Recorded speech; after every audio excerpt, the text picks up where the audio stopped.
भाई भाई का प्रेम। मनोहरपुर नामक एक सुंदर गांव था। गांव की मिट्टी बहुत उपजाऊ थी, अतः गांव के अधिकांश लोग खेती किया करते थे। इसी मनोहरपुर में दो भाई रहते थे।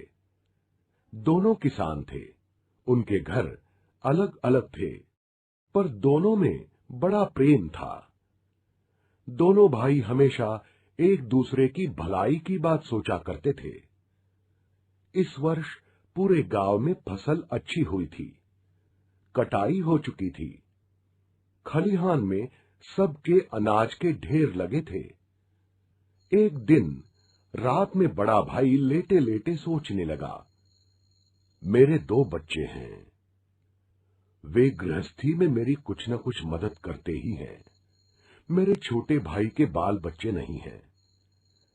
उसे सारा काम अकेले ही संभालना पड़ता है, इसलिए मुझे उसकी सहायता करनी चाहिए। ये सोचकर वो उठा और खलिहान में गया। खलिहान में अपने अनाज के ढेर से उसने 10 गठरी अनाज बांधा। उनमें से एक गठरी सिर पर रखकर छोटे भाई की ढेर की ओर बढ़ा। ठीक उसी समय छोटा भाई भी अपने घर में बैठा सोच रहा था, मैं जवान हूं, जितना चाहे उतना काम कर सकता हूं, जहां चाहूं जा सकता हूं। किसी कारणवश यदि खेती में फायदा नहीं हुआ तो दूसरा काम कर लूंगा। हमारा खर्च कम है, लेकिन मेरे बड़े भैया तो बाल बच्चे वाले हैं। घर गृहस्थी के खर्च अधिक हैं, इसलिए मुझे उनकी सहायता करनी चाहिए। वो भी उठा और खलिहान में गया।